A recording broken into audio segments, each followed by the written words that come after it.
Halo, perkenalkan nama saya Patricia Matilda Vanessa Suryanintia Wibowo dengan NIM 25030101048. Pada kesempatan kali ini, saya akan mempresentasikan makalah dengan judul Manajemen Kredit Lanjutan, Strategi Pengelolaan Resiko, Kualitas Kredit, dan Kebijakan Penyaluran Kredit pada Perbankan.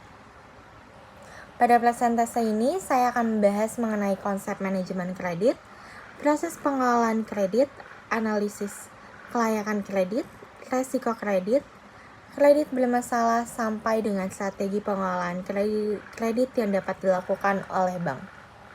Seperti yang kita ketahui, bank merupakan salah satu lembaga keuangan yang memiliki peranan penting dalam perekonomian. Salah satu kegiatan utama bank adalah menyalurkan dana kepada masyarakat dan dunia usaha dalam bentuk kredit. Kredit tentunya memberikan keuntungan bagi bank, salah satunya melalui pendapatan bunga. Selain itu, kredit juga membantu masyarakat maupun perusahaan dalam memenuhi kebutuhan pembiayaan. Namun, di sisi lain, penyaluran kredit juga memiliki resiko. Salah satu resiko yang paling utama adalah ketika debitur tidak mampu memenuhi kewajibannya sesuai dengan perjanjian. Karena itu, bank tidak cukup hanya meningkatkan jumlah kredit yang disalurkan, bank juga harus memastikan bahwa kredit tersebut memiliki kualitas yang baik dan resiko yang dapat dikendalikan. Inilah yang menjadi alasan mengapa manajemen kredit sangat penting dalam kegiatan perbankan.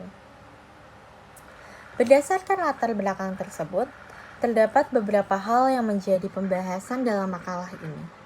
Pertama, mengenai apa yang dimaksud dengan manajemen kredit dan bagaimana proses pengelolaannya.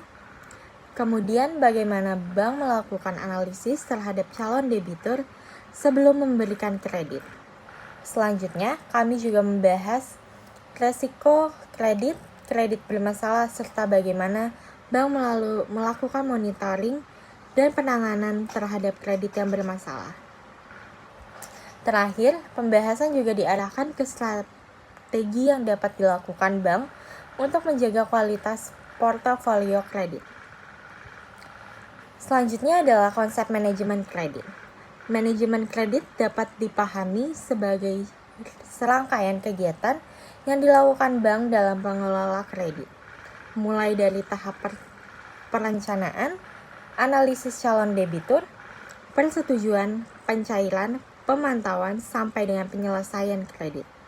Jadi, manajemen kredit sebenarnya tidak berhenti pada kredit sudah disetujui dan dicairkan. Setelah kredit diberikan, bank harus tetap melakukan monitoring untuk memastikan debitur mampu memenuhi kewajibannya. Tujuan akhir adalah bagaimana bank dapat memperoleh keuntungan dari penyalur kredit tetapi tetap mampu mengendalikan resiko yang mungkin terjadi. Kredit memiliki peranan yang cukup penting dalam kegiatan perbankan. Pertama, kredit membantu bank menjalankan fungsi intermediasi, yaitu menyalurkan dana yang dihimpun dari masyarakat kepada pihak yang membutuhkan. Kedua, kredit dapat membantu masyarakat dan dunia usaha dalam memenuhi kebutuhan pembiayaan serta seperti modal kerja dan investasi. Selain itu, bagi bank sendiri, kredit merupakan salah satu sumber pendapatan melalui bunga dan biaya yang berkaitan dengan fasilitas kredit. Tetapi semakin besar kredit yang disalurkan, semakin besar pula resiko yang harus dikelola. Karena itu, pertumbuhan kredit harus tetap diimbangi dengan kualitas pengelolaan resiko. Selanjutnya, kita masuk ke proses pengelolaan kredit. Secara umum, proses dimulai dari identifikasi kebutuhan. Bank perlu mengetahui untuk apa calon debitur membutuhkan kredit. Kemudian dilakukan analisis kredit untuk mengetahui apakah calon debitur layak mendapatkan kredit.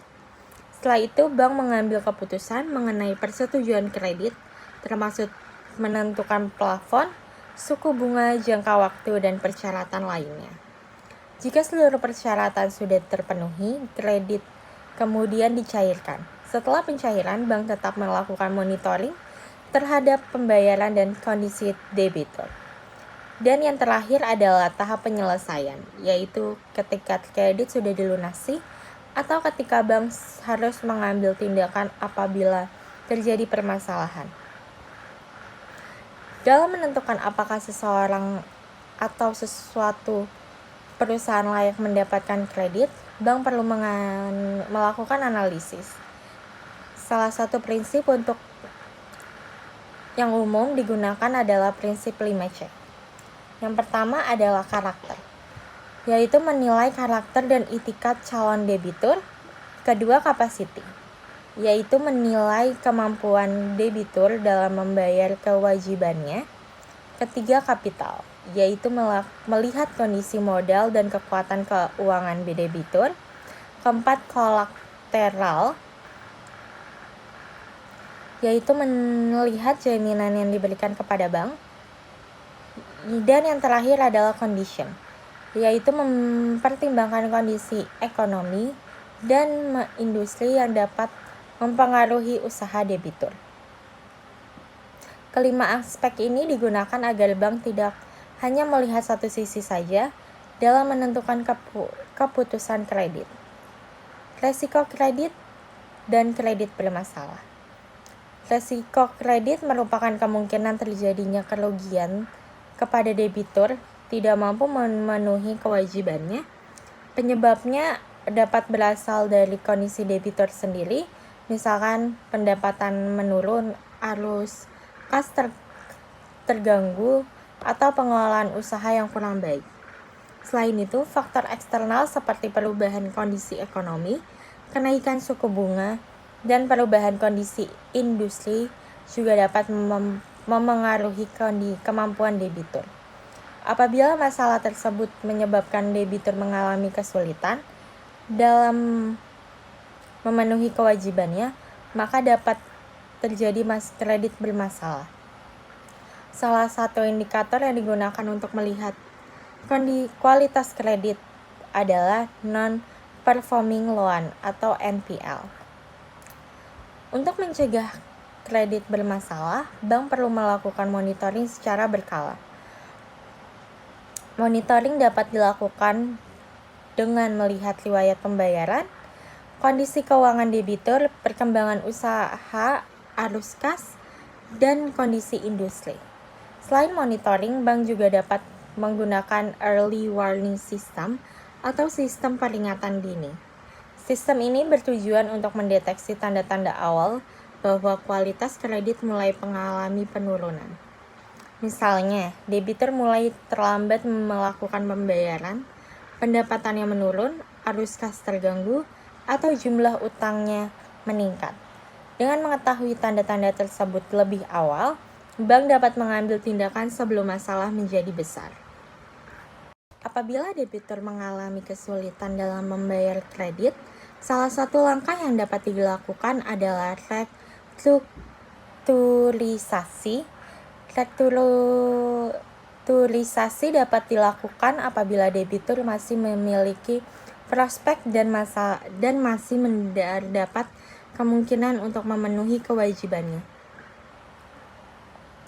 Setelah dilakukan penyesuaian, bentuknya dapat berupa penyesuaian jadwal pembayaran, perubahan persyaratan, atau penataan kembali struktur kredit.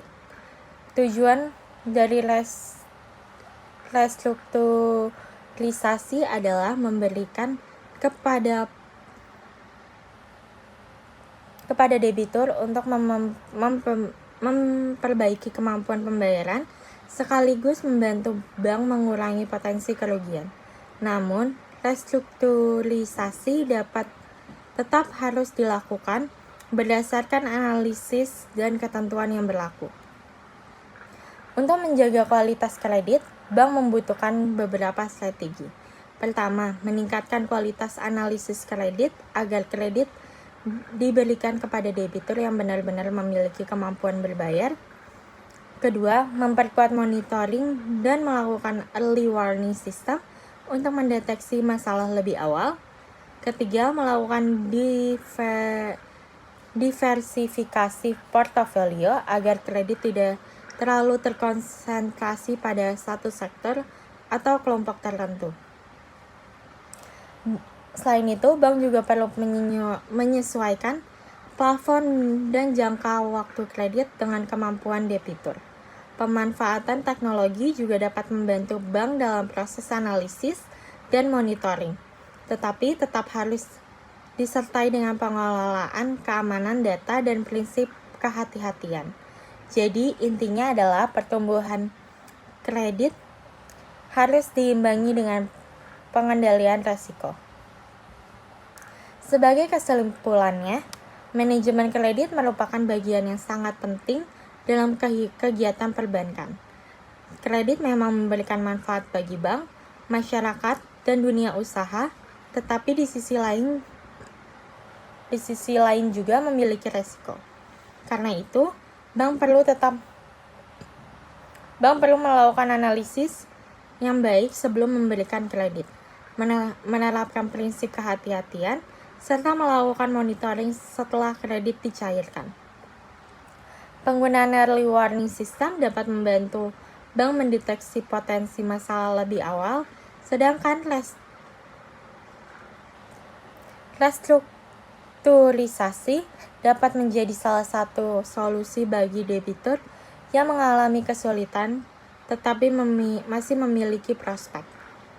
Selain itu, diversifikasi portofolio dan pemanfaatan teknologi juga dapat membantu bank mengelola resiko kredit.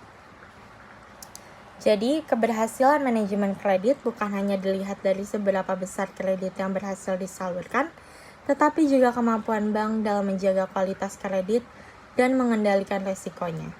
Dengan demikian, presentasi saya. Terima kasih atas perhatiannya.